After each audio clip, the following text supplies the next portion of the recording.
அன்புமிக்க சகோதர சகோதரிகளில் ஒரு திருவிழா நினைவாக நம் மீது கிடைக்கப்படும் தமது உடைவாகிய தண்ணீரை புனிதப்படுத்த இருப்பவாறு நம் கடந்தாகி ஆண்டவரை கெஞ்சி மன்றாடுவோமாக அவரை நமக்கு உதவி அளித்து நாம் பெற்றுக்கொண்ட தூய அறிவு முன்பே உள்ளவர்களாய் கிடைத்திருக்க அருள்வாராக.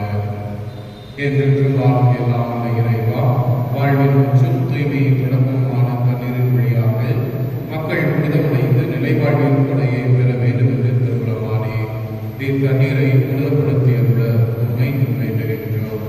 ஆண்டவரை உமது நாளாக என்று உமது அருள்விழாவை பெற விரும்புகின்றோம். வாழ்வடைக்கும் அது அருள் பிரச்சனைகள் புதுப்பித்துள்ளோம். இத்தண்ணீரினால் எங்கள் உள்ளத்தையும் உடலையும் தீமை அனைத்திலிருந்து காத்தருள்வீராக. இவ்வாறு நாங்கள் தூய இதயத்துடன் அணிய வரவும் உமது மீட்பை பெற்றுக்கொள்ளவும்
நாளிலிருந்து நம்மை தூய்மைப்படுத்துவாராக. இந்த நற்கருணை கொண்டாட்டத்தின் வழியாக அவர் தன்னுடைய ஆட்சி விருந்தில் பங்கு கொள்ள நம்மை தகுதி பெற செய்வாராக.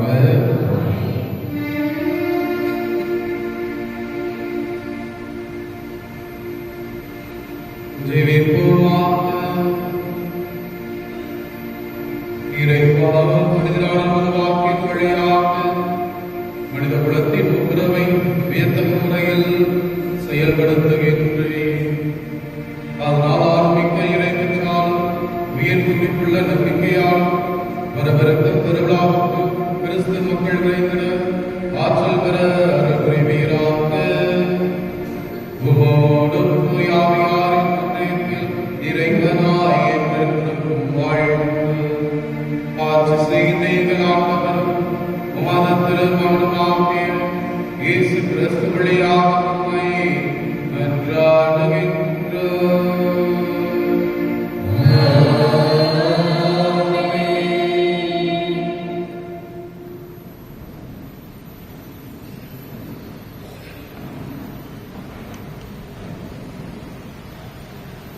முதல் வாசக முன்னுரை. மனிதர் முகத்தை பார்க்கிறார், இறைவனோ இதயத்தை பார்க்கிறார்.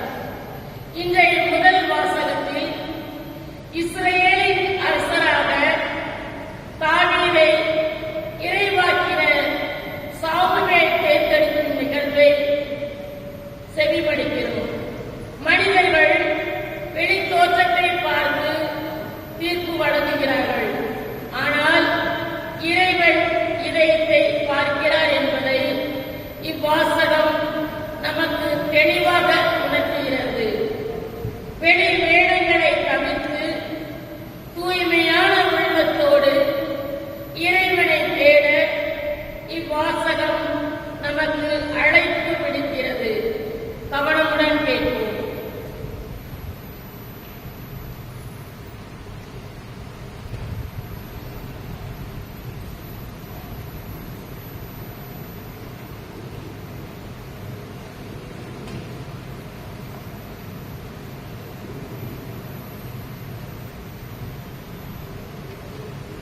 முதல் வாசகம்.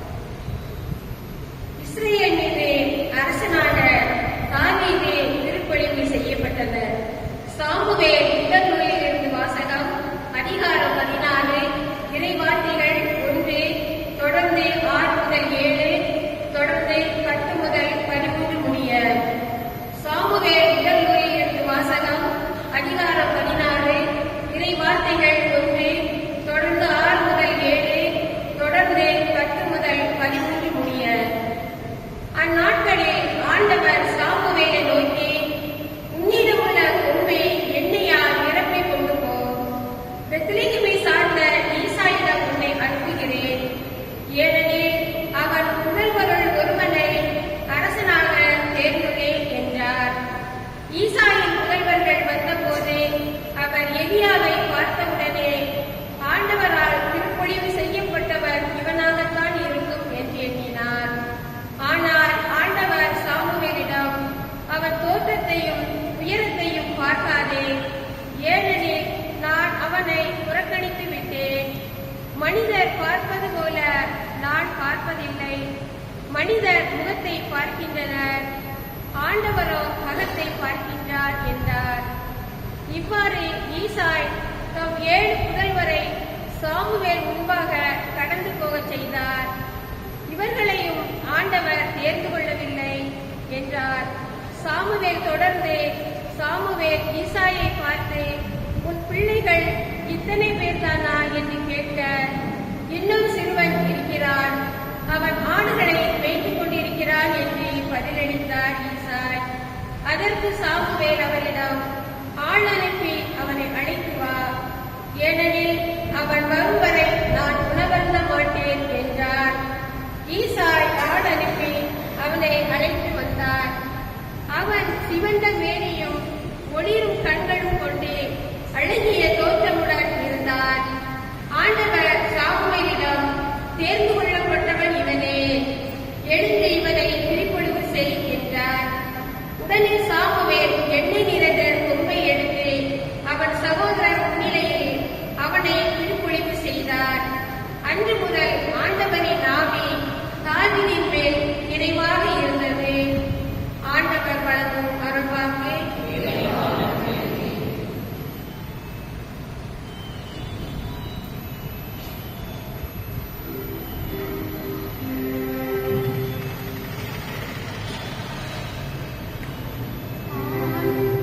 ஆண்டவரே என் நாயகனே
இரண்டாம் வாசகம் முன்னுரை. ஒளியின் மக்களாக வாழுங்கள். ஒரு காலத்தில் இருளாக இருந்த நாம் இப்போது ஆண்டவருக்கு இணைந்து ஒளியாக மாறியிருக்கிறோம் என்று புனித பவுலடியார் கூறுகிறார். ஒளியின் பிள்ளைகளுக்குரிய நற்பண்புகள், நீதி மற்றும் உண்மை ஆகியவற்றில் நாம் நிலைத்திருக்க வேண்டும். தூக்கத்திலிருந்து விழித்து கிறிஸ்துவின் ஒளியால் பிரகாசிக்க அழைப்பு விடுக்கப்படும் இவ்வாசகத்திற்கு பக்தி உணர்வுடன் செவிமடுப்போம்.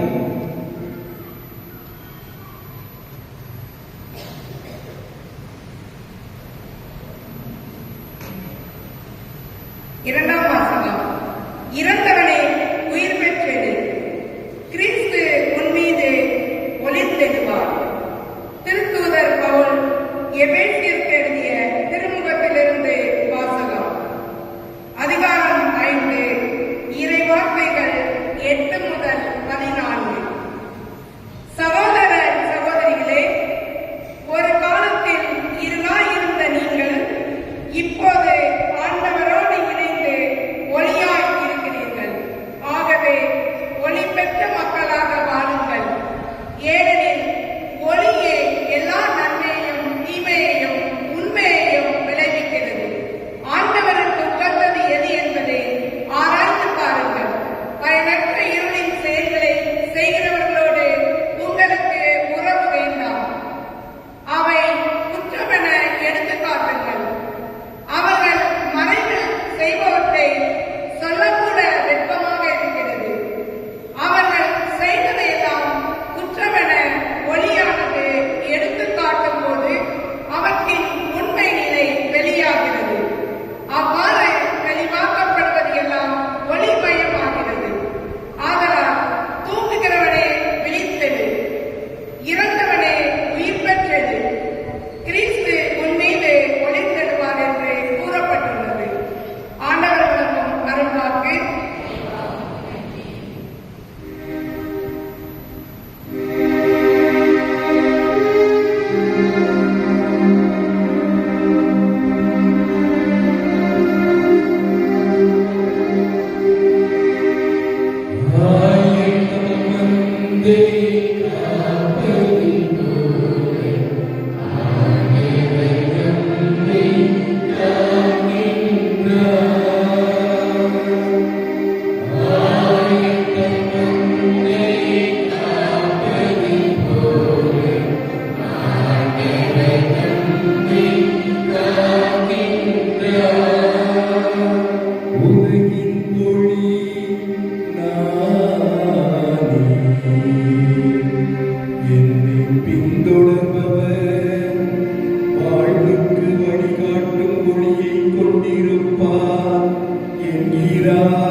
இவ்வாறு கூறிய பின் அவர் கரையில் உமிழ்ந்து உமிழ்நீரால்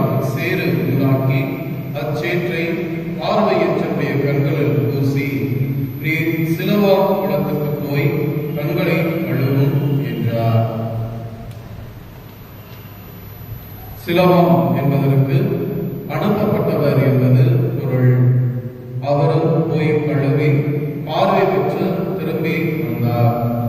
அக்கம் பக்கத்தாரும் அவர் பிச்சை எடுத்துக் கொண்டிருந்ததை முன்பு பார்த்திருந்தவரும், இங்கே அமர்ந்து பிச்சை எடுத்துக் கொண்டிருந்தவர் இவர் அல்லவா என்று பேசிக் கொண்டனர். சிலர் அவரே என்றனர், வேறு சிலர் அவரல்ல, அவரை போல் இவரும் இருக்கிறார் என்றனர். ஆனால் பார்வை பெற்றவர், நான் தான் அவன் என்றார். அவர்கள், உமக்கு எப்படி பார்வை கிடைத்தது என்று அவரிடம் கேட்டார்கள். அவர் அவர்களை பார்த்து, இயேசு எனப்படும் மனிதர் சேறு உண்டாக்கி என் கண்களில் பூசி சிலோவாம் குளத்துக்கு போய் கண்களை கழுவும் என்றார். நானும் போய் கழுவினேன், பார்வை கிடைத்தது என்றார். அவர் எங்கே என்று அவர்கள் கேட்டார்கள். பார்வை பெற்றவர், எனக்கு தெரியாது என்றார். முன்பு பார்வையற்றவராய் இருந்தவரை அவர்கள் பரிசேயரிடம் கூட்டி வந்தார்கள். இயேசு சேறு உண்டாக்கி அவருக்கு பார்வை அளித்த நாள் ஓர் ஓய்வு நாள். எனவே எப்படி பார்வை பெற்றாய் என்னும் அதே கேள்வியை பரிசேயரும் கேட்டனர். அதற்கு அவர், இயேசு என் கண்களில் சேறு பூசினார், பின் நான் கண்களை கழுவினேன், இப்போது என்னால் பார்க்க முடிகிறது என்றார். பரிசேயர்கள் சிலர், ஓய்வு நாள் சட்டத்தை கடைபிடிக்காத இந்த ஆள் கடவுளிடமிருந்து வந்திருக்க முடியாது என்று பேசிக் கொண்டனர். ஆனால் வேறு சிலர், பாவியான ஒரு மனிதரால் இத்தகைய அரும் அடையாளங்களை செய்ய இயலுமா என கேட்டனர். இவ்வாறு அவர்களிடையே பிளவு ஏற்பட்டது. அவர்கள் பார்வையற்றிருந்தவரிடம், உமக்கு பார்வை அளித்த அந்த ஆளை குறித்து நீ என்ன சொல்கிறாய் என்று மீண்டும் கேட்டனர். அவர் ஓர் இறைவாக்கினர் என்றார் பார்வை பெற்றவர். அவர் பார்வையற்றிருந்தவர் இப்போது பார்வை பெற்றுள்ளார் என்பதை அவருடைய பெற்றோரை கூப்பிட்டு கேட்கும் வரை யூதர்கள் நம்பவில்லை. பிறவிலேயே பார்வையற்றிருந்தவன் என நீங்கள் கூறும் உங்கள் மகன் இவன் தானா? இப்போது இவனுக்கு எப்படி கண் தெரிகிறது என்று கேட்டார்கள். அவருடைய பெற்றோர் மறுமொழியாக, இவன் எங்களுடைய மகன்தான், இவன் பிறவியிலேயே பார்வையற்றவன் தான். ஆனால் இப்போது எப்படி அவனுக்கு கண் தெரிகிறது என்பதோ, யார் அவனுக்கு பார்வை அளித்தார் என்பதோ எங்களுக்கு தெரியாது. அவனிடமே கேளுங்கள், அவன் வயது வந்தவன் தானே, நடந்ததை அவனே சொல்லட்டும் என்றனர். யூதர்களுக்கு அஞ்சியதால் தான் அவருடைய பெற்றோர் இப்படி கூறினர். ஏனெனில் இயேசுவை மெசியாவாக ஏற்றுக்கொள்ளும் எவரையும் தொழுகை கூடத்திலிருந்து விலக்கிவிட வேண்டும் என்று யூதர்கள் ஏற்கனவே தங்களிடையே உடன்பாடு செய்திருந்தார்கள். அதனால் அவருடைய பெற்றோர், அவன் வயது வந்தவன் தானே, அவனிடமே கேட்டுக் கொள்ளுங்கள் என்றனர். பார்வையற்றிருந்தவரை எதிர்கள் இரண்டாம் முறையாக கூப்பிட்டு அவரிடம், உண்மையை சொல்லி கடவுளை மாட்சிப்படுத்து, இம்மனிதன் ஒரு பாவி என்பது எங்களுக்கு தெரியும் என்றனர். பார்வை பெற்றவர் மறுமொழியாக, அவர் பாவியா இல்லையா என்பது எனக்கு தெரியாது. ஒன்று மட்டும் எனக்கு தெரியும், நான் பார்வையற்றவனாயிருந்தேன், இப்போது பார்வை பெற்றுள்ளேன் என்றார். அவர்கள் அவரிடம், அவன் உனக்கு என்ன செய்தான், எப்படி பார்வை அளித்தான் என்று கேட்டார்கள்.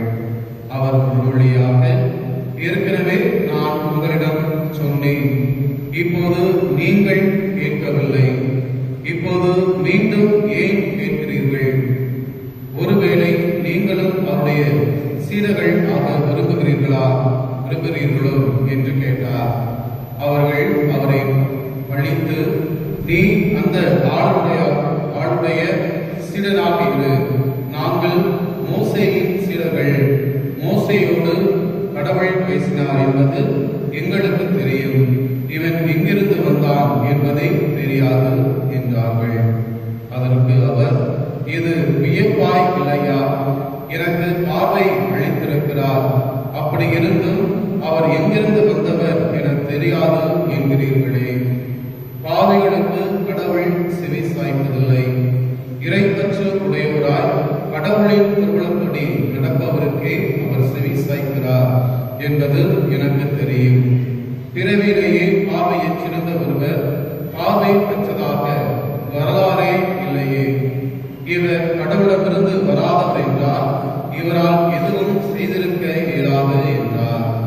அவர்கள் அவரை பார்த்து, பிறப்பதிலிருந்தே பாவத்தில் மூழ்கி கிடக்கும் நீயா எங்களுக்கு கற்றுத் தருகிறாய் என்று சொல்லி அவரை வெளியே தள்ளினர். யூதர்கள் அவரை வெளியே தள்ளிவிட்டதை பற்றி இயேசு கேள்விப்பட்டார். பின் அவரை கண்டபோது, மானிட மகனிடம் நீர் நம்பிக்கை கொள்கிறீரா என்று கேட்டார்.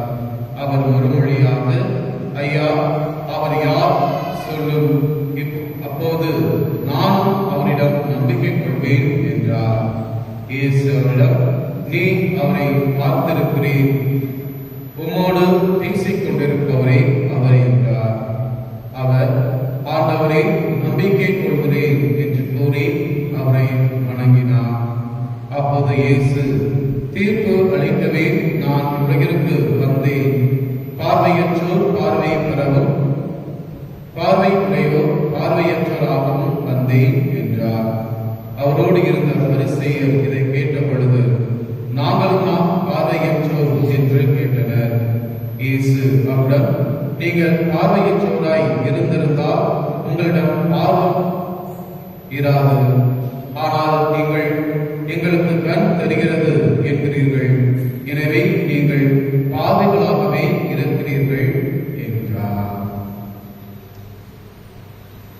ஆண்டவர் வழங்கும் அருள்வாக்கு.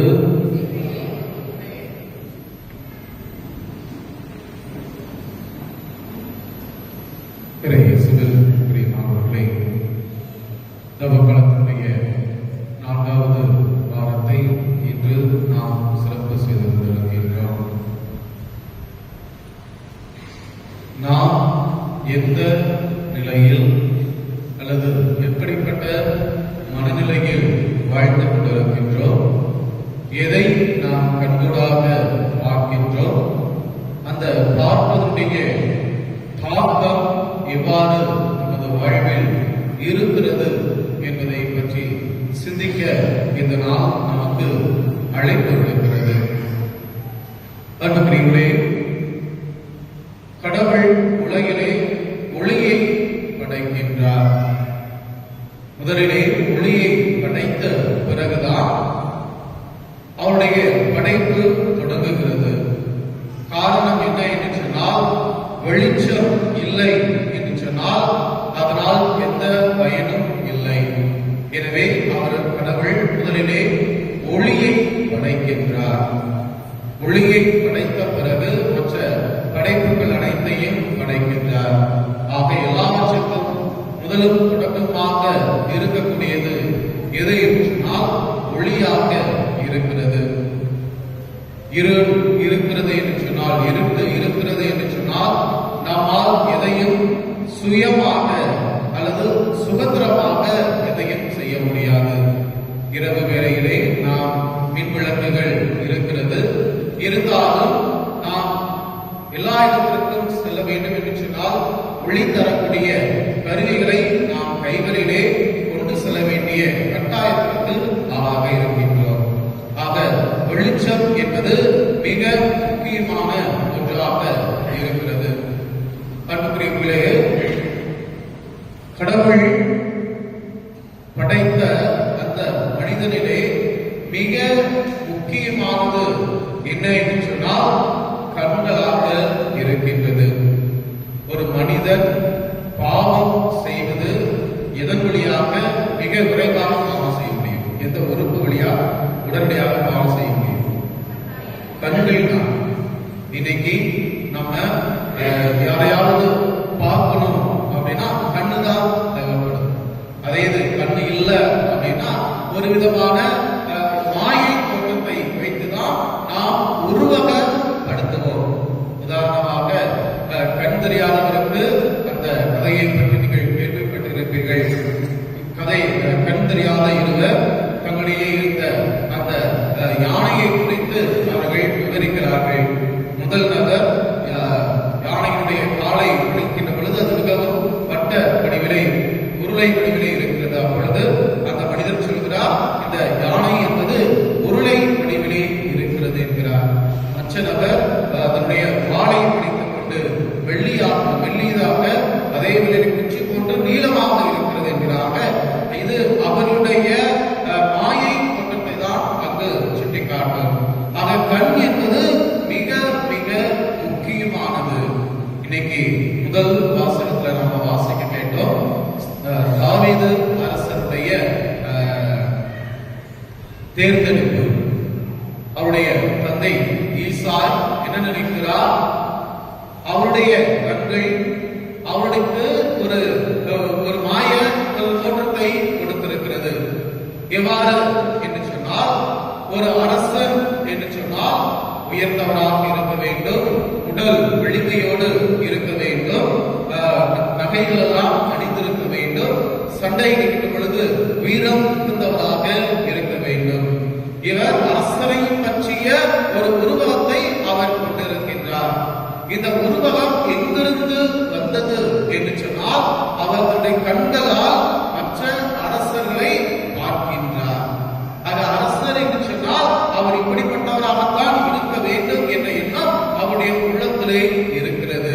எனவேதான் சவுல் இறைவாக்கினர் சாமுவேல் அவரிடம் வந்து, உன்னுடைய மகன்களை ஒருவரை நான் அரசராக திருப்பணிவு செய்ய போகிறேன் என்று சொன்ன உடனே ஈசாய் என்ன செய்கிறார்? தன்னுடைய மகன்களில் மூத்தவராக இருக்கக்கூடியவர், நல்ல உடல் வலிமையோடு இருக்கக்கூடியவர், உருவத்திலே மிக உயர்ந்தவராக கட்டுமஸ்தான உடம்பை கொண்டவராக இருக்கக்கூடியவரை கொண்டு வந்து அவர் முன்னால் நிறுத்துகின்றார்.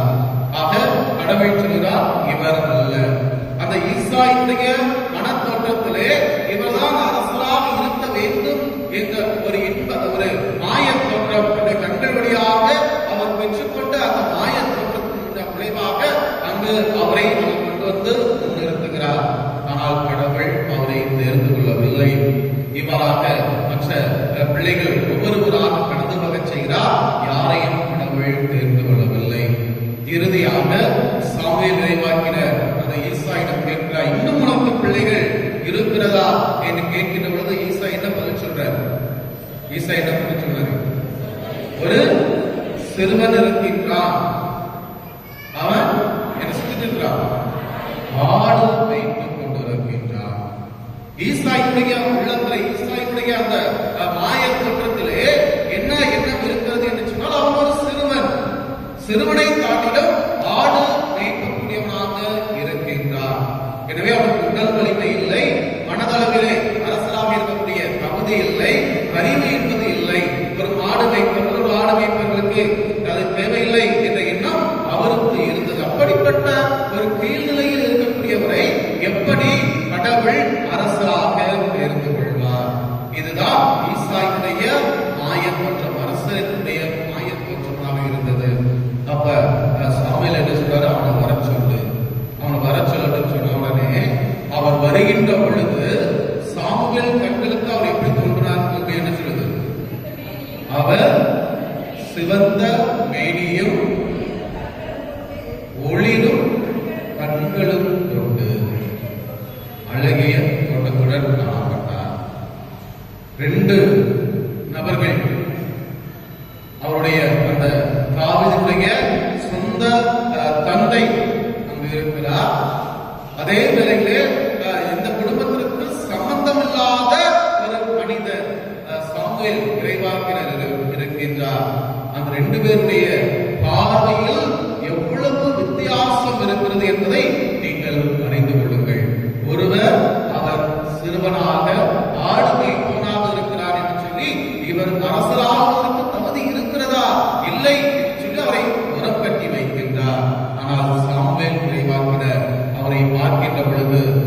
அரசருக்குரிய அந்த தோரணை அவரிடம் இருக்கிறது. அவர் சிவந்த மேனியாகவும், இரண்டாவது ஒளிரும் கண்கள். அன்புக்குரியவர்களே, இன்னைக்கு நம்ம ஒரு ஆளை புதுசா ஒரு ஆளை பார்க்கிறோம் அப்படின்னா நம்ம முதல்ல எங்க பார்ப்போம்? முதல்ல எங்க யார் ஒரு ஆள் வராது அப்படின்னா முதல்ல எங்க பார்ப்போம்? எதை பார்ப்போம்? முகத்தை பார்ப்போம். முகத்தை பார்த்துட்டு ரெண்டாவது நம்முடைய கண் எங்க போகும்? கண்களுக்கு போகும். காரணம் என்ன? எதுக்காக கண்ணை பார்க்கணும்? எதுக்காக கண்ணை பார்க்கணும்? இப்ப பூசில வாராங்க, கோயில இருந்து பாதி தூரம் வந்துட்டாங்க. அவங்க எங்க போறாங்க, எங்க வராங்கிறத நான் என்ன செய்ய, யாரை எதை வச்சு பார்க்க முடியும் அப்படின்னா அவங்களுடைய நோக்கம் என்ன அப்படிங்கிறத அவருடைய கண்களை வைத்துதான் பார்க்க முடியும். இப்ப வாராங்க அப்படின்னா வந்து நேரம் வந்துட்டே இருக்கிறவங்க தலையில சாக்கிறாங்க, இல்ல கண்ணை லேசா சைட்ல வச்சிருக்கிறாங்க அப்படின்னா நான் என்ன அர்த்தம்? அவங்க போய் உட்கார போறாங்க அப்படின்னா. அவங்க என்ன பார்த்து அப்படியே நேரடியா வந்துட்டே இருக்கிறாங்க, விடத்துல ஏறி வராங்க அப்படின்னா என்ன அர்த்தம்? என்கிட்ட ஏதோ பேச வராங்க அப்படின்னு. அப்ப கண்களை வைத்துதான் நம்முடைய செயல்கள் அனைத்துமே முடிவு செய்யப்படுகிறது. இன்னைக்கு பாத்தீங்கன்னா அந்த ஈசாய் சாமுவேல் இறைவாக்கினர் அவருடைய கண்கள் இவருடைய செய்திருச்சுனால் இவரை அரசராக உயர்த்த வேண்டும் என்று எண்ணம் அவருக்கு வருகிறது. எனவே அவர் அரசராக உயர்த்தப்படுகின்றார். இரண்டாவதாக இன்றைய நற்செய்தி மிக நீண்ட நற்செய்தி. அதே வேளையிலே விளக்கங்கள் அதிகமாக பெறக்கூடிய நற்செய்தி. பொதுவாக யோவான் நற்செய்தி மற்ற 3 நற்செய்திகளிலிருந்து வேறுபட்டவராக இருப்பார். காரணம் என்ன என்று சொன்னால், யோவானுடைய நற்செய்தியை புரிந்து கொள்வது அவ்வளவு எளிது அல்ல. நமக்கு ஓரளவு தமிழ் எளிமையாக்கி கொடுத்திருக்கிறாங்க. ஆனால் உண்மையிலேயே அந்த ஒரிஜினல் மொழியில நம்ம படிக்கிற பொழுது அவ்வளவு புரியுன்ற வகையில இருக்கிறது. என்னென்று சொன்னால், இவர் படித்தவராக இருக்கிறார். எனவே அவருடைய அந்த மொழி நடை என்பது சற்று உயர்ந்ததாக இருக்கும். ஆக இன்றையும் அந்த நற்செய்தியை நாம் பார்க்கின்ற பொழுது மிக ஒரு உயர்ந்த நற்செய்தியாக மொழி நடையாக இருக்கின்றது. அதிலே நடந்த நிகழ்வு மிக சுருக்கமாக சொல்லணும் அப்படின்னா, இயேசு கிறிஸ்து ஒருவருக்கு பார்வை கொடுக்கிறாரு. அப்படி பார்வை கொடுக்கிறது, பார்வை பெற்ற பிறகு அந்த மனிதர் பெறக்கூடிய கஷ்டங்கள் துன்பங்களை பத்தி தான் இன்னைக்கு இந்த முழு நற்செய்தியும் முழுசுமாக நமக்கு விவரிச்சு சொல்லியிருக்கு. இதுல வேற எந்த இதுவுமே கிடையாது. அதான் என்ன சொல்லுவாங்க, அடிப்படையில் நம்ம சொல்லுவாங்க, பேசாம போயிருந்திருக்கலாம், இந்த செயலை செய்ய போய் எனக்கு இன்னைக்கு இவ்வளவு கஷ்டம் இருக்குது அப்படின்னா. அதே போலதான் இன்னைக்கு அந்த மனிதனுடைய உள்ளத்துல பார்த்தீங்க அப்படின்னா, இவங்க கேட்கக்கூடிய கேள்வி எல்லாம் அடுத்தடுத்து ஒவ்வொரு ஆளா மாத்தி மாத்தி கேள்வி கேட்கறத பார்த்தா பேசாம நானு கண்ணு தெரியாமையே நிம்மதியாய் இருந்திருக்கலாம் அப்படிங்கிற ஒரு மனநிலை தான். நீங்க அந்த எடுத்தக்கூடிய முதல் கேள்வியே, ஒருத்தர் கஷ்டத்துல இருக்கிறான், பார்வை இல்லாமல் இருக்கிறான், அதை பெற்றோர்கள் தெளிவா சொல்லுவாங்க, வயது வந்தவன் தானே ஆடும்போது குறைஞ்சது ஒரு 20 வயசாக இருக்கும். அது தெளிவாக சுட்டி காட்டப்படுகிறது. அப்ப அந்த 20 வயசு இருக்கக்கூடிய அந்த மனுஷன் அவட்ட போய், அப்ப இயேசு பார்வை இல்லாமல் இருக்கின்ற பொழுது இயேசு இருக்கிறார், உடன் சீடர்கள் இருக்கிறாங்க. அப்ப அவர்கிட்ட கேட்கக்கூடிய கேள்வி என்ன கேள்வி கேட்டாங்க? இவர் பார்வையற்றவராக இருப்பது யார் செய்த பாவம்? அன்புக்குரியவர்களே, யூத சமுதாயத்தை பொறுத்தளவிலே ஒருவர் குறைபாடுள்ளவராக இருக்கிறார் என்று சொன்னால் அவர் அல்லது அவருடைய முன்னோர்கள் பாவம் செய்திருக்க வேண்டும். ஒரு சின்ன காய்ச்சல் தலைவலி வந்தாலே நீ கடவுளுக்கு ஏதோ செய்யணும், அதை நீ செய்யல, அதனால உனக்கு இந்த கஷ்டம் வந்திருக்கு, எனவே நீ இப்ப என்ன செய், அதை செய். அதே போல குழந்தை செல்வம் இல்ல அப்படின்னாலே அந்த கல்யாணம் முடிச்சவங்க கணவன் மனைவி ஏதோ பாவம் செஞ்சிருக்கணும், எனவே நீங்க அந்த பாவத்தை நிவர்த்தி செய்யணும். அதுதான் அது உங்களுக்கு கொடுக்கப்பட்டிருக்கக்கூடிய அடிப்படையாக இருக்கிறது. ஏற்கனவே அவர் நான் பார்க்க முடியல, இந்த உலகத்தை ரசிக்க முடியல, எனக்கு வாழ்வதற்கு எந்த விதமான இருக்கக்கூடிய எந்த விதமான நிகழ்வுகளை எனக்கு அதனால வாழ முடியல கஷ்டப்பட்டு இருக்கக்கூடிய அந்த மனுஷன்ட்ட போய் அங்க கேட்கக்கூடிய முதல் கேள்வி, இயேசுவை பார்த்து அந்த மனிதர் முன்பாக கேட்கக்கூடிய முதல் கேள்வி, இவர் பார்வையற்றவராக இருப்பது இவர் செய்த குற்றமா அல்லது இவர் பெற்றோர் செய்த குற்றமா? அப்ப அந்த மனுஷனுடைய உள்ளத்துல நீங்க இருக்கும் நினைச்சு பாருங்க. இன்னைக்கு உதாரணத்துக்கு நம்ம என்ன சொல்றது, நிறைய நம்ம சொத்து பத்துக்கெல்லாம் முன்னாடி நிறைய இருந்திருக்கும். தாத்தா பாட்டி காலத்துல இருந்திருக்கோம், அடுத்த அப்பா காலத்துல இருந்திருக்கோம், அப்பா அம்மா காலத்துல இருந்திருக்கோம். இன்னைக்கு ஒரு காலத்துல என்ன செஞ்சிருப்பாங்க, ஏதோ கஷ்டத்துலயே எதுவும் என்ன செஞ்சிருப்பாங்க, எல்லா சொத்தையும் அழிச்சிருப்பாங்க, இல்லை எல்லாத்தையும் வித்திருப்பாங்க. இன்னைக்கு அந்த குடும்பம் வந்து மகனுடைய குடும்பம் வந்து இன்னைக்கு ஒரு வாடகை வீட்டுல இருக்கின்ற பொழுது என்ன சொல்லுவாங்க, சும்மா உதாரணத்துக்கு சொல்றாங்க வைங்களேன், உங்க அப்பா அன்னைக்கு எவ்வளவு நல்லா இருந்தாரு, எவ்வளவு இடத்த வச்சிருந்தாரு, இன்னைக்கு நீங்க இப்படி கஷ்டப்படுறீங்களே அப்படின்னு சொல்லும் போது அந்த மகனுடைய உள்ளத்துல என்ன தோன்றும்? யாரை திட்டுவாங்க? யாரை திட்டுவாங்க? யாரை திட்டுவாங்க? நம்மளே திட்டிருக்கோம். யாரை திட்டுவோம்? யாரை திட்டுவோம்? நம்மளே திட்டுவோம். யாரை திட்டுவோம்? அப்பா அம்மாவும் திட்டுவோம். மனுஷன் ஒரு வாட்டுக்கு என்ன செஞ்சுட்டாரு, சொத்து பூரா வந்து நாசமாக்கிட்டு போயிட்டாரு, இன்னைக்கு நான் என்ன செய்ய வேண்டியிருக்குது, கஷ்டப்பட வேண்டியிருக்கு அப்படின்னு சொல்லி திட்டுறது எல்லாருக்கும் பழக்கமா நடக்கிறது. அப்ப அந்த மனுஷன் பார்வையற்ற அந்த மனுஷன் முன்னாடி கேட்கும் போது அப்ப அந்த பார்வையற்ற மனிதன் யாரை திட்டிருப்பான்? யாரை திட்டிருப்பான்? அப்பா அம்மாவை தான் திட்டிருப்பான். ஏன்னா எனக்கு பிறவிலிருந்தே கண்ணு தெரியல அப்படிங்கிற போது பாவம் செஞ்சிருப்பான், கொஞ்சம் போனா கோவப்பட்டிருப்பான், பிச்சை கேட்டிருப்பான், யாரும் கொடுத்திருக்க மாட்டாங்க, அவன் மேல என்ன செஞ்சிருப்பான், கோவப்பட்டிருப்பான். அப்ப அந்த அளவுக்கு தான் அவனுடைய பாவங்கள் இருந்திருக்கான். பார்வை இல்லாம போயின்ற அளவிற்கு இவன் பாவம் செய்யவில்லை. ஆக உள்ளத்திலே தன்னுடைய பெற்றோரை நினைத்து அவன் திட்டி இருக்கலாம். இருந்தாலும் கடவுள் என்ன செய்யறாரு, அவனுக்கு பார்வை கொடுக்கின்றார். அங்க விவாதமே இல்லை. அப்ப அந்த பார்வையற்ற அந்த மனிதனுடைய என்ன செய்யறாரு, இயேசு உமிழ்நீரோட அந்த மண்ணை கலந்து கண்களை பூசி அப்ப என்ன சொல்றாரு, அந்த மனுஷன் போய் எந்த குளத்துல போய் நீ கண்களை கலந்து சொன்னாரு, சுலபம் என்றால் என்ன அர்த்தம்? அனுப்பப்பட்டவர். இயேசுவினுடைய அந்த வாழ்வை சுட்டி காட்டும். அந்த மனுஷன் கண்ணு தெரியுமா தெரியாதா அவருக்கு? பார்வையற்ற கண்ணுல வேற என்ன செஞ்சிருக்குது, கண்ணு இந்த உமிழ்நீரை கலந்து மண்ணை பூசி இருக்கின்ற பொழுது ஏசு சொல்றாரு, நீ போய் அந்த குளத்துல போய் கழுவு அப்படிங்கிறார். அப்ப அவன் என்ன கேள்வி கேட்டிருக்கணும், எனக்கே கண்ணு தெரியாது, என்ன கொண்டு போய் நீங்க என்ன செய்றீங்க, குளத்துல போய் நீ கழுவுன்னு சொல்றீங்க. சிம்பிளா ஒரு வேலை செய்யலாம்ல, என்ன வேலை செய்யலாம்? சிம்பிளா என்ன வேலை செய்யலாம்?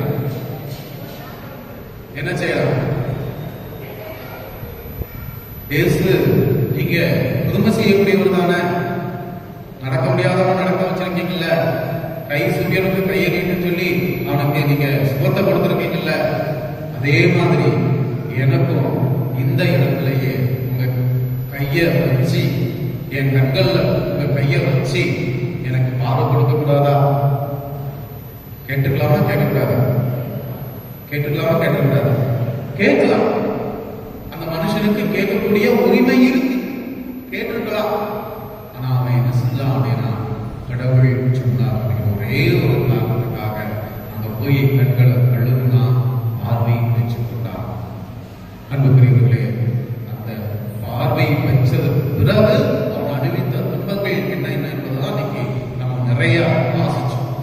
உண்மையிலேயே இது எதை நமக்கு சுட்டி காட்டுகிறது என்று சொன்னால், ஆண்டவரிடம் கேள்விகள் கேட்காமல் ஆண்டவர் சொல்வதை கேட்டு அதன்படி யார் யாரெல்லாம் நடக்கிறார்களோ அவர்கள் வாழ்விலே துன்பங்கள் வரும். ஆனால் அந்த துன்பத்தையும் தாண்டி கடவுள் அவர்களுக்கு வாழ்வு கொடுப்பார். அன்புக்குரியவர்களே, நீங்க இந்த மனுஷன் யார் யாரெல்லாம் சந்திக்கிறான்னு பார்த்தாங்கன்னா, முதல்ல அவங்க சுத்தி இருந்தவங்க என்ன சொல்றாங்க,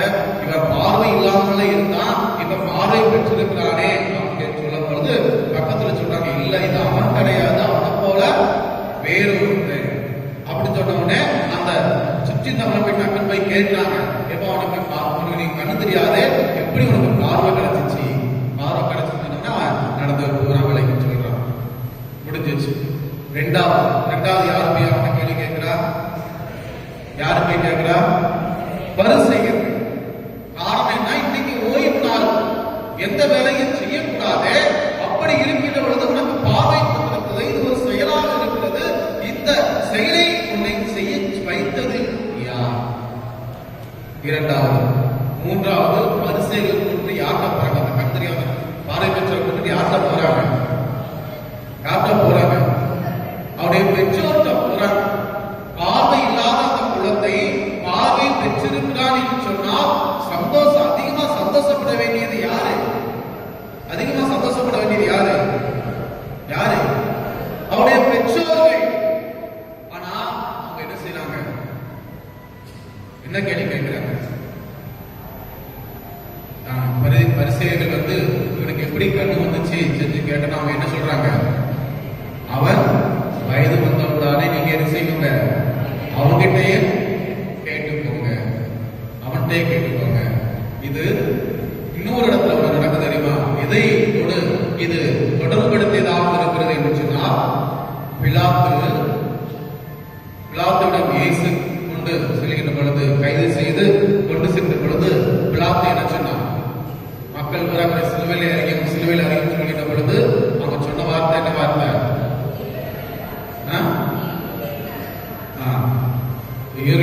கேட்டு கடைசியா சொல்வாரு, இவனை குற்றம் ஒன்றும் காணவில்லையே, எனவே நீங்களே போய் இவனை சிறுவில் அரைச்சுக்கோங்க, இந்த பாவத்துக்கும் எனக்கும்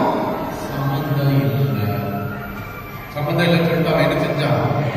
கைகளை கழுவினான். பெற்றோர்களே இவனுடைய அந்த பார்வை பெற்றோருடைய கை கழுவுகிறார்கள். எனக்கு தெரியாது, நீங்க அவன்கிட்டே கேட்டுக்கோங்க சொல்லுகின்ற பொழுதும் அந்த பரிசேயர்கள் திரும்பவும் கேள்வி கேட்கிறான், நீ எப்படி பார்வை பெற்ற? திரும்ப கேட்கிற பொழுது அவன் கடைசி வரைக்கும் உறுதியாக இருக்கிறான், ஆண்டவர் இயேசு கிறிஸ்து என்ற ஒரு மனிதர் எனக்கு பார்வை கொடுத்தார். எனவேதான் கடைசியா இயேசு கிறிஸ்து அவரை சந்திக்கின்ற பொழுது அவர் கேட்கக்கூடிய கேள்வி, நீ என்ன செய்ய போற? மாநில மகனை பற்றி அல்லது மாநில மகனை நீ நம்பிக்கை கொள்கிறீரா அப்படி கேட்கும்போது அவன் என்ன சொல்றான்? அவன் யாரும் சொல்லுங்க, அவங்க கிட்ட நானு நம்பிக்கை கொள்வேன். கண்டுக்கிறீங்களே, இதுதான் என்ன சொல்றது அப்படின்னா, இருளில் இருந்து ஒளியை பெற்ற பிறகு வரக்கூடிய வாழ்வு. அறிவு தெளிவு பெற்றவராக, முதலிலே இதை பற்றிய அறிவு இல்லாமல் அல்லது இதை பற்றி முதலிலே தெரிந்து கொள்ளாமல் இறுதியிலே தெரிந்து கொண்ட பிறகு அவற்றை முழுமையாக ஏற்றுக்கொள்ளக்கூடிய மனப்பக்குவம், மனநிலை. இயேசுவை பற்றி ஒரு காலத்தில் நமக்கு தெரியாது, எனவே இயேசு யார் என்று தெரியாத இயேசு பற்றி நம்ம அவரை பின்பற்றாம இருந்தோம். ஆனா இப்ப இயேசுவை பற்றி நாம் தெரிந்து கொண்ட பிறகு அவர் மீது நாம் நம்பிக்கை வைக்க வேண்டும், அவரை பின்பற்ற வேண்டும் என்பதற்கு இந்த பார்வையற்றனுடைய ஒரு வாழ்வு எடுத்துக்காட்டாக இருக்கிறது. இதுதான் இருளில் இருந்து ஒளியை நோக்கி செல்லக்கூடிய பயணமாக இருக்கிறது. அதே வேளையிலே பாவத்திலிருந்து விடுதலை பெற்ற மக்களாக வாழ்வதற்குரிய வழியை சுட்டி காட்டுகிறது. இதைத்தான் இன்றைய இரண்டாம் வாசகம் மிக தெளிவாக சுட்டி காட்டுகிறது. கடைசியில் சொல்றார், தூங்குகிறவனே விழித்தெழு, இறந்தவனே உயிர் பெற்றெழு, கிறிஸ்து உன்மீது விழித்தெழுவார். நீ பாவத்தில் இருந்த, இருளில் இருந்த நீ ஒளிக்கு வந்திருக்கிற, ஒளிக்கு வந்த பிறகு அதனை முழுசா ஏற்றுக்கொள். அதற்காகத்தான் இந்த தவக்காலம் நமக்கு கொடுக்கப்பட்டிருக்கிறது. நான் என்ன பாவம் செய்திருக்கிறேன், நான் என்ன குற்றம் செய்திருக்கிறேன் என்பதை எல்லாம் உணர்ந்து என்னுடைய பாவத்திற்காக, என்னுடைய குற்றத்திற்காக இயேசு கிறிஸ்து தன்னுடைய பாடுகள் வழியாக இவை அனைத்தையும் மன்னிக்க தயாராக இருக்கிறார். எனவே உயிர்த்த ஆண்டவர் எனக்கு வாழ்வு கொடுத்திருக்கிறார். இனி நாம் பாவம் செய்து என்னுடைய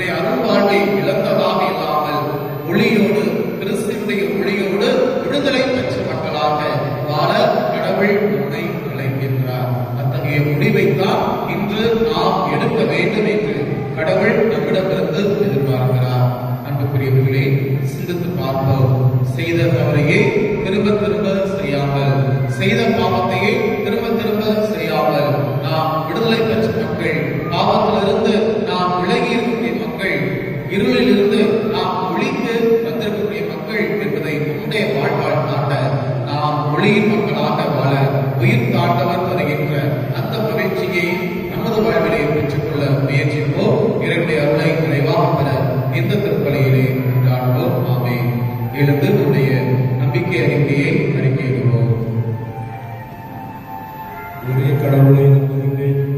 விண்ணகமும் மண்டலமும் காண்பவை காணாதவை யாவும் படைத்த எல்லாம் வல்ல தந்தை அவரே, கடவுளின் ஒரே மகனாய் இருந்த ஒரே ஆண்டவர் இயேசு கிறிஸ்துவை நம்புகிறேன். இவர் காலங்களுக்கெல்லாம் முன்னே தந்தையிடமிருந்து பிறந்தார். கடவுளின் கடவுளாக, விடுதலைக்கு ஒளியாக, உண்மை கடவுளுக்கு உண்மை கடவுளாக உதித்தவர். இவர் உதித்தவர் உண்டாக்கப்பட்டவர் அல்ல, தந்தையோடு ஒரே பொருளானவர். இவர் வழியாகவே யாவும் படைக்கப்பட்டன. மனிதர் நமக்காகவும் நம்மிடைக்காகவும் விண்ணகமிருந்து எழுதினார்.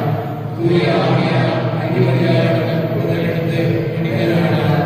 மேலும் நமக்காக பந்திய பிலாத்தின் அதிகாரத்தில் சிலுவையில் அறையப்பட்டு பாடுபட்டு இறந்து அடக்கம் செய்யப்பட்டார். மறைநூல்களின்படி 3ஆம் நாள் உயிர்த்தெழுந்தார். வாழ்வோரையும் இறந்தோரையும் தீர்ப்பிட ஆட்சியுடன் மீண்டும் ஆயிருக்கிறார். அவரது ஆட்சிக்கு முடிவு இல்லாது. தந்தையிடமிருந்தும் மகனிடமிருந்தும் புறப்படும் ஆண்டவரும் உயிரிழப்பவருமான தூய ஆவியாரை நம்புகிறேன். இவர் தந்தையோடும் மகனோடும் ஒன்றாக ஆராதனையும் ஆட்சியும் பெறுகின்றார். இறைவாக்குதல் வாயிலாக பேசியவர்களே, ஒரே புனித கத்தோலிக்க திருத்துதல் வழிபாடு திருநாளையை நம்புகின்றேன். பாவ மன்னிப்புக்கான ஒரே திருமுழுக்கை ஏற்றுக்கொள்கிறேன். இறந்தோரின் உயிர்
நாங்கள் விரும்பி கேட்ட இந்த கொண்டாட்டத்தில் எல்லாம் எங்கள் ஆண்டவராகிய கிறிஸ்து வழியாக உம்மை கொண்டாடுகின்றோம்.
கலியின் வயதுக்குடைய இந்த வழி எல்லாம் இறைவனுக்கு ஏற்றுதான்படி ஜெபியுங்கள்.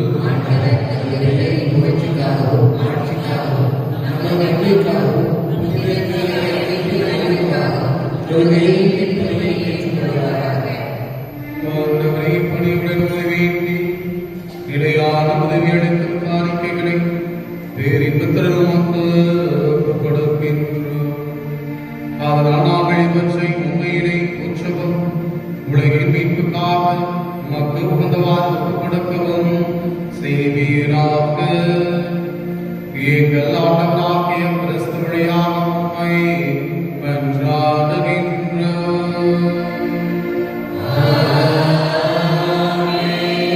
ஆண்டவர் உங்களோடு இருப்பாராக.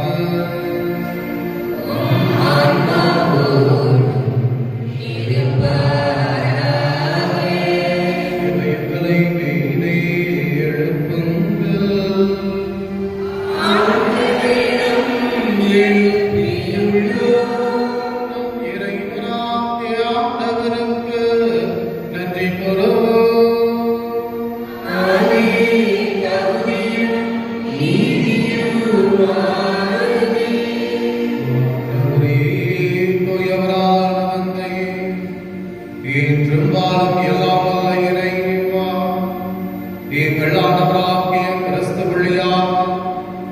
ஆனாலும் இவ்விடத்தில் நாங்கள் உமக்கு நன்றி செலுத்துவது மெய்யாகவே தகுதியும் நீதியுமாகும்.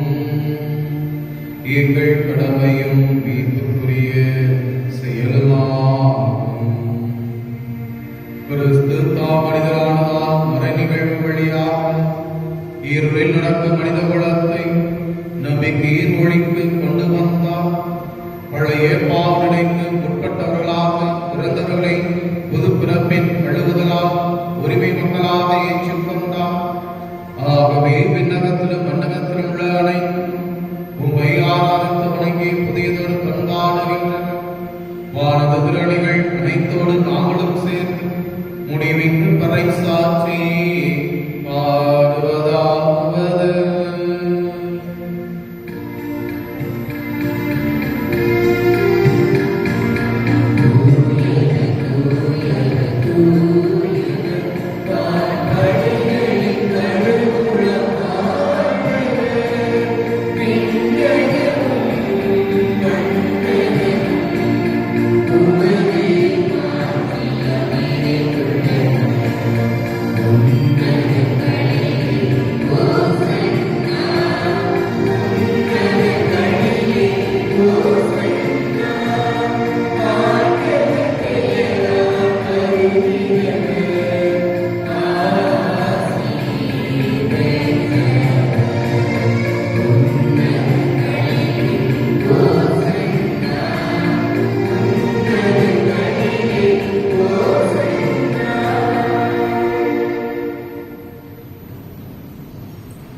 ஆண்டவரே, நீர் மெய்யாகவே தூயவர்.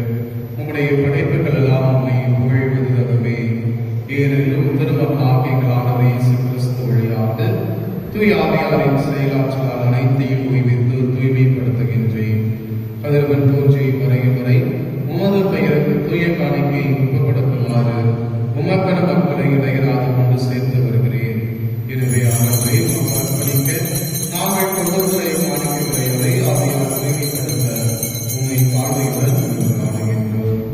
இவ்வாறு திருமகனாகிய எங்கள் இயேசு கிறிஸ்துவின் உடலாகவும் இரத்தமாகவும் இவை எங்களுக்கு மாறுபடவாக அவர் பணித்தவாறு இம்மறை நிகழ்வுகளை கொண்டாடுகின்றோம். ஏனெனில் அவர் காட்டிக் கொடுக்கப்பட்ட இரவில் அப்பத்தை எடுத்து உமக்கு நன்றி செலுத்தி ஆசி வழங்கி அதை விட்டு தம் சீடர்களுக்கு அழைத்து அவர் கூறியதானது, அனைவரும் இதிலிருந்து பெற்று உண்ணுங்கள், ஏனெனில் இது உங்களுக்காக கையளிக்கப்படும் என் உடல்.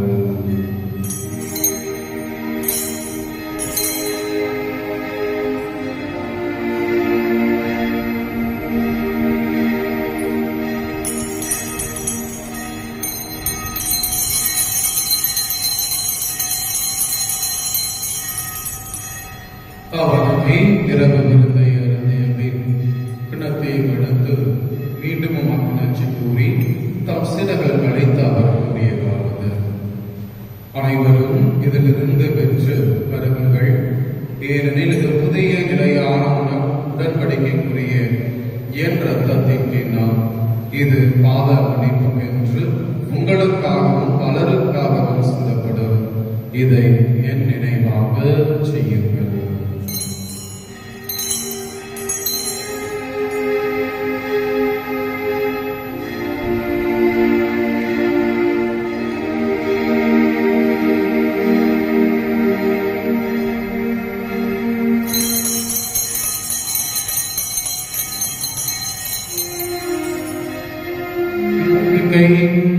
மறைபொருள்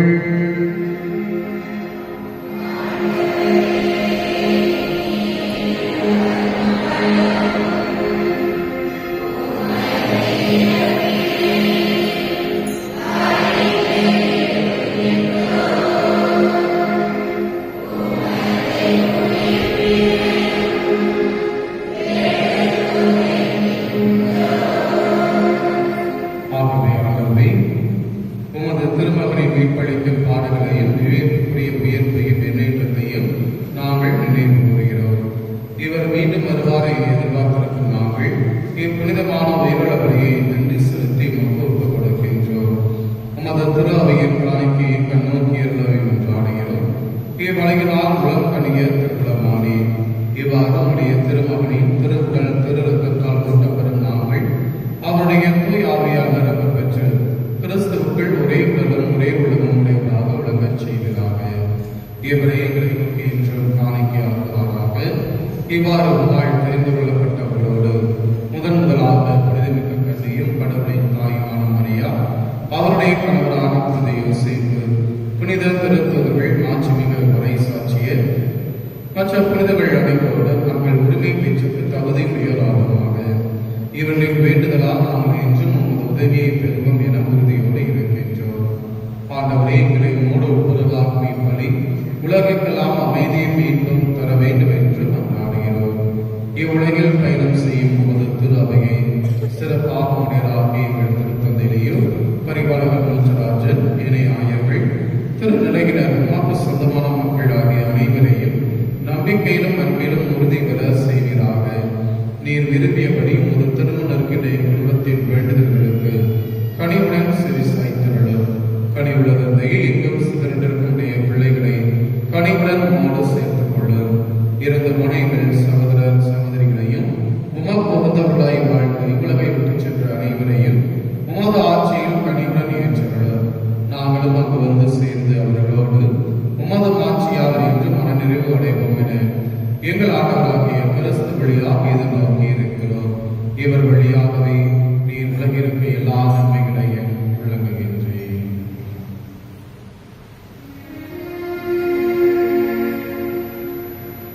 இவர் வழியாக இவரோடு இவரில் எல்லாம் வல்ல இறைவனாகிய தந்தையே, தூய ஆவியாரின் ஒன்றியத்தில் எல்லா புகழும் ஆட்சியும் என்றென்றும் உரியதே.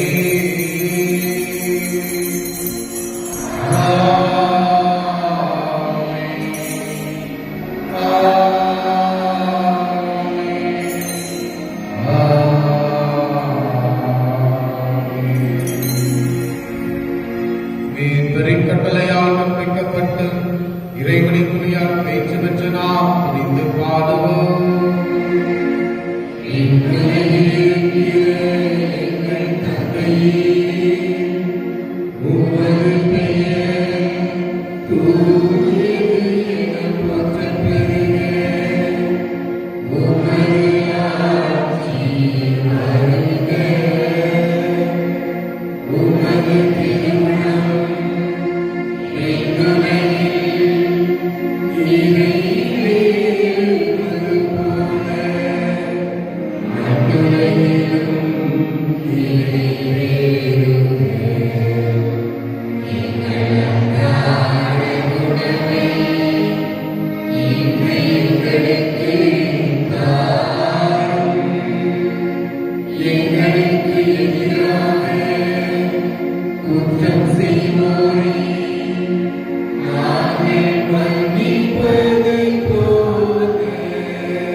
என் அமைதியையே உங்களுக்கு அளிக்கிறேன் என்று உன் திருத்தூதர்களுக்கு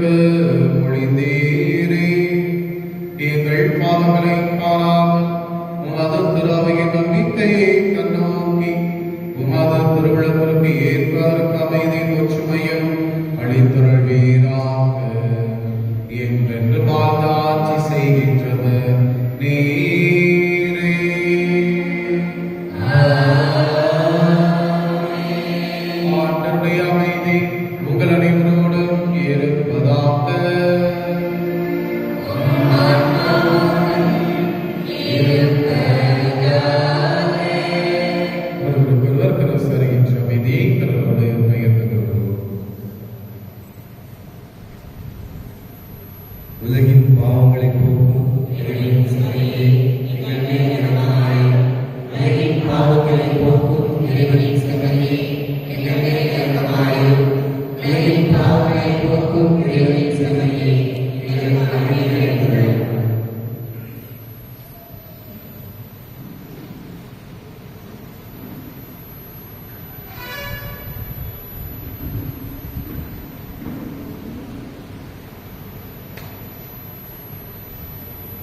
இதோ இறைவனின் செம்மறி, இவரை இந்த உலகினுடைய பாவங்களை எல்லாம் போக்குகின்றவர். இந்த செம்மறியின் விருதுக்கு அழைக்கப்பட்ட நாம் அனைவரும் பெயர் பெற்றோர்.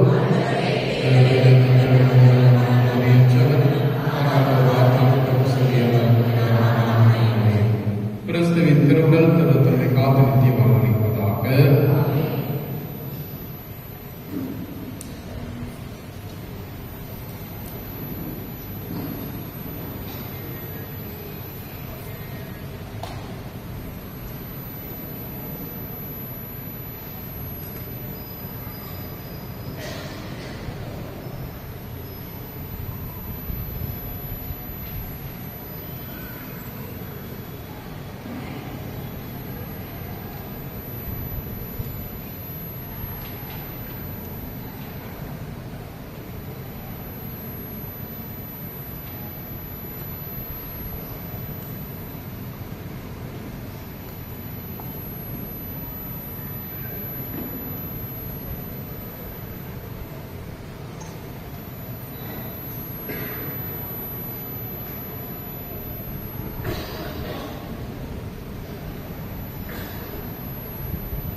சமுத்திரம் ரெஜினா இவனுடைய மகன் சாம்ராஜ்யம் புளியங்குடி பால்ராஜ் மெர்சி இவனுடைய மகள் அபிஷா நாட்டுக்கும் திருமணம் நடைபெறுகிறது.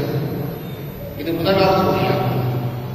இந்த திருமணத்தில் ஏதாவது சிக்கல்கள் இல்லை என்று சொன்னால் சந்தைக்குரிய பங்கு தந்தை அவர்களிடம் தெரிவிக்க வேண்டியது அவருடைய கடமையும் பொறுப்புமாகும். மார்ச் மாதம் புனித சூசேத்துக்கு ஒப்புக்கொள்ளப்பட்ட மாதம் வருகின்ற ஞாயிறு தவக்காலத்தின் 5வது நினைவு அன்று காலை 6:30 மணிக்கு சிந்தாமணியில் 8 மணிக்கு பங்கு ஆலயத்தில் திருப்பலி நடைபெறும். வருகின்ற விழாவில் புனித சூசேத்து திருவிழா. இந்த வார திருப்பலி விவரங்கள் இன்று பகல் 3 மணி விண்ணகத்தோட்டம். திங்கள் புதன் காலை 6 மணி பங்காலயம். திங்கள் புதன் காலை 6 மணி பங்காலயம். செவ்வாய் வியாழன் வெள்ளி சனி மாலை 6:30 மணி பங்காலயம். செவ்வாய் வியாழன் வெள்ளி சனி மாலை 6:30 மணி பங்காலயம். வருகின்ற புதன் இரவு 7 மணிக்கு சொக்கம்பட்டியில் திருப்பலி நடைபெறும். இன்று திருப்பலியை சிறப்பித்த பவுல் அன்பேற்றுக்கு பங்கு தந்தை சார்பாக நன்றி கூறுகின்றோம். அடுத்த ஞாயிறு திருப்பலியை சிறப்பிப்பவர்கள் புனித மரியாதை செய்கின்றனர். வருகின்ற வெள்ளிக்கிழமை பங்காலயத்தில் சிலுவை பாதையை வழிநடத்துபவர்கள் பேரு அன்பியம் மற்றும் நமது ஆலயத்துடைய பாடகர் குழுவினர். கடந்த ஞாயிறு திருப்பலியில் காணிக்கை வரவு ரூபாய் 5010. வருகின்ற வெள்ளிக்கிழமை மாலை 5 மணி முதல் இரவு 8 மணி வரை புளியங்குடி சபேரியார் ஆலயத்தில் உள்ளாறு தூய மேரி மலர்படுத்து மற்றும் அதிபர் தந்தை அருத்தந்தை அன்பு அடிகளார் அவருடைய தலைமையில் தவக்கால தியானம் நடைபெறும். அந்த தியானம் திருப்பலியோடு நிறைவேறும். தியானத்தின் நிறைவில் அனைவருக்கும் அசன உணவு வழங்கப்படும். பவுல் அன்பின் கூட்டம் இன்று மாலை 6 மணிக்கு செல்வன் ஆங்கில பள்ளியில் நடைபெறும். தோமாண்டின் கூட்டம் இன்று மாலை 6 மணிக்கு திருவாளர் குமாரசாமி அவர்களுக்கு நடைபெறும். வருகின்ற வெள்ளிக்கிழமை இரவு நம்முடைய பங்கு அளவிலான தவக்காலத்து பயணம் நமது பங்கு ஆலயத்திலிருந்து புறப்படும். பெயரை பதிவு செய்தவர்கள் அறிவிக்கப்பட்ட அந்த ரூபாய் 280 பயண கட்டணத்தை செலுத்தும்படி அன்புடன் கேட்டுக்கொள்கின்றோம். நம்முடைய பாளையங்கோட்டை மறைமாவட்ட அளவிலான தவக்கால திருப்பயணம் இந்த ஆண்டு புளியம்பட்டி புனித அந்தோனியார் திருத்தலத்தில் வருகின்ற ஞாயிற்றுக்கிழமை பிற்பகல் 2 மணி முதல் நடைபெறுகிறது.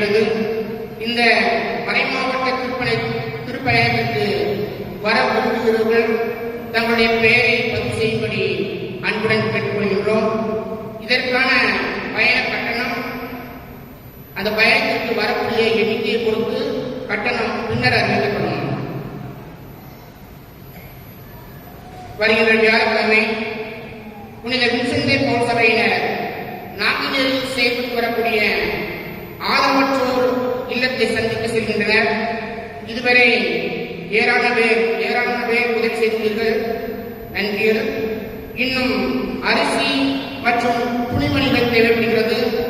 உதவ முன்வரக்கூடியவர்கள் புனித வின்சென்ட் பவுல் சபையினரை அணுகும்படி அன்புடன் கேட்டுக்கொள்கின்றோம்.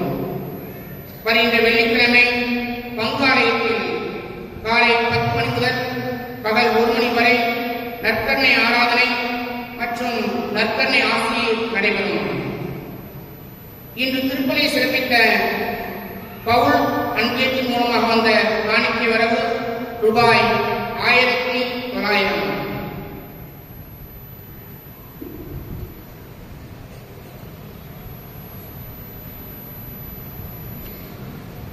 அன்புகளே, இன்று மக்களுடைய 4வது வாரம். இந்த வாரத்தை சிறப்பு செய்த பௌடமியர்களுக்கு கடமையிலே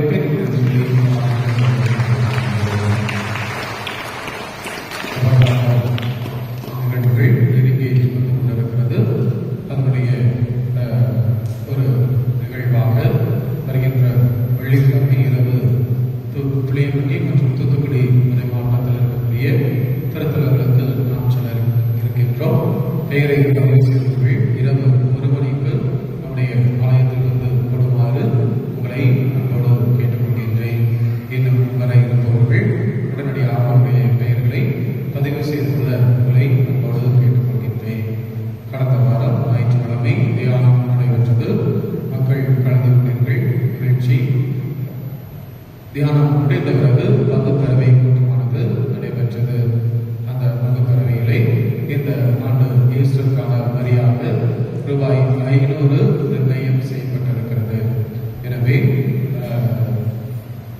வரியை கொடுக்க விரும்புபவர்கள் அன்பிய பொறுப்பாளர் கொடுக்க உங்களை அன்போடு கேட்டுக்கொள்கிறேன்.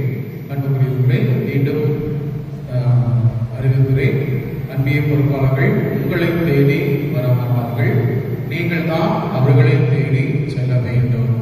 ஏனென்று சொன்னால் இது உங்களுடைய கடமையாக இருக்கின்றது.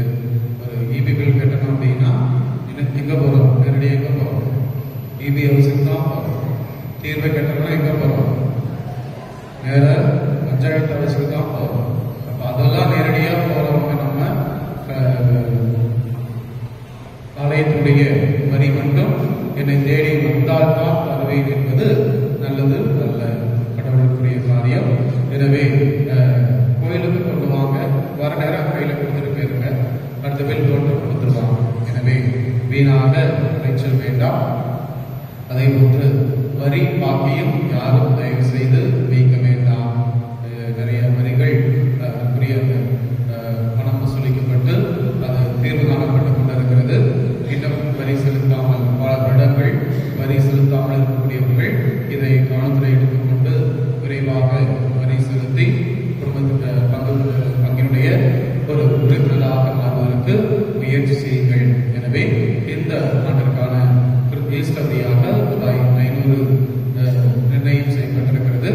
எனவே எல்லோரும் நம்பிய பொறுப்பாளர்கள் கொடுத்து உதவ உங்களை அன்போடு கேட்டுக்கொள்கிறேன். நாட்கள் இல்லை, இன்னும் 2 வாரம் கூட இல்லை, 2 வாரம் தான் இருக்குது.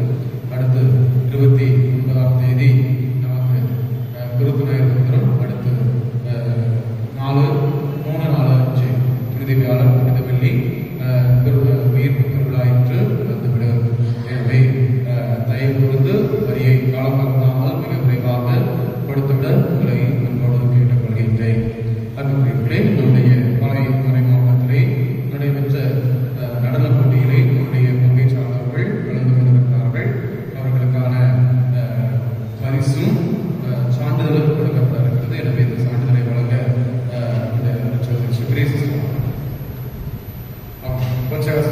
சிஸ்டம்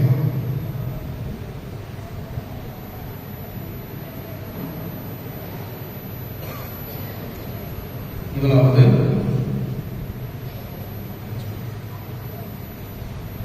கேத்ரின் இல்லை நீங்கள் ஒரே சிஸ்டர் தான் அந்த பிரைஸ்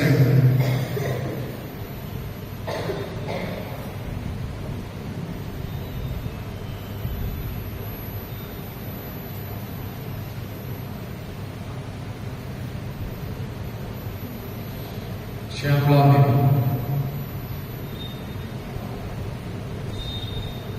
வீட்டில் யாரும் இருக்காங்களா?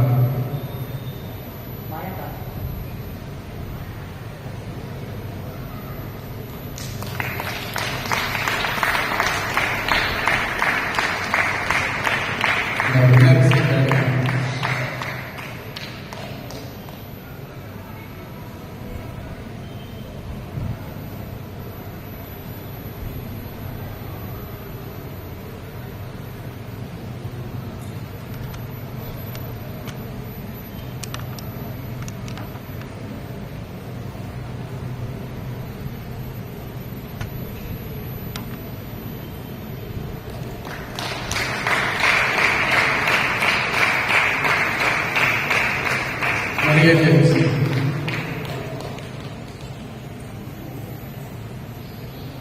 Maria James. Angga Cita.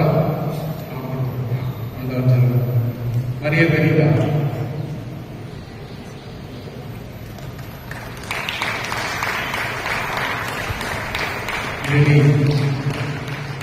Benny.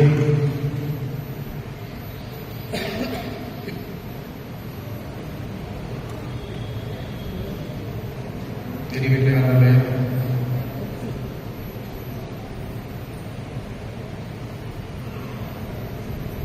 Priscilla,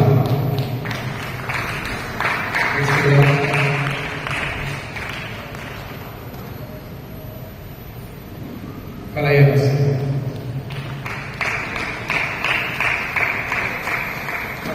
Jimmy Kennedy.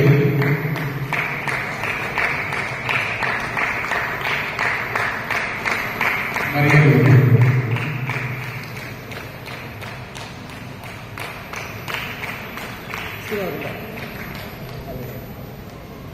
Maria Lulu.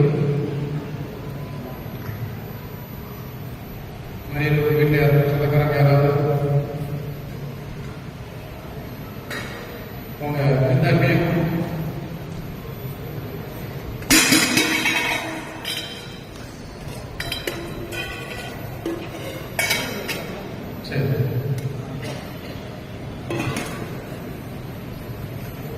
Angela Siva.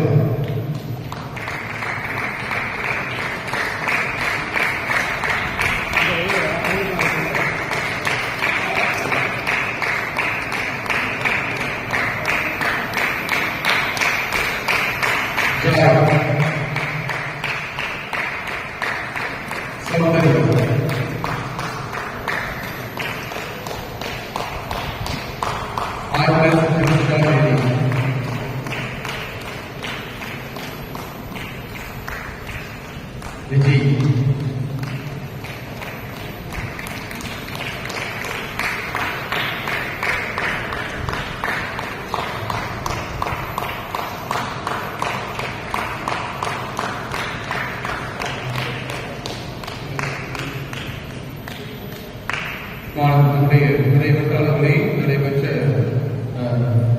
கட்டுரை பண்ணி நம்முடைய பங்கை சேர்ந்தவர்கள் 3வது பரிசு இருக்கிறார்கள். அக்கால தொகை நம்முடைய மாணவர்கள்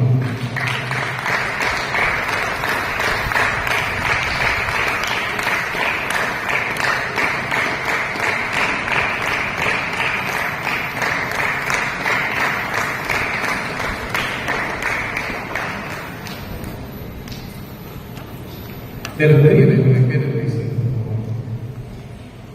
ஜெபிப்போமாக. இறைவாய் உலகத்துக்கு வரும் ஒவ்வொரு மனிதனையும் ஒளிர்க்கின்ற நீ எங்கள் இதயங்களை மது அருளின் சுடரால் ஒளிர்ந்துள்ள உண்மை வேண்டுகின்றோம். ஆனால் மது மாற்றுக்கு தகுதியானதையும் ஒழுக்கமானதையும் என்றும் நினைவில் கொண்டு உண்மை நேர்மையாக அன்பு செய்ய வலிமை பெறுவோமாக. எங்கள் ஆண்டவராகிய கிறிஸ்து வழியாக உம்மை மன்றாடுகின்றோம்.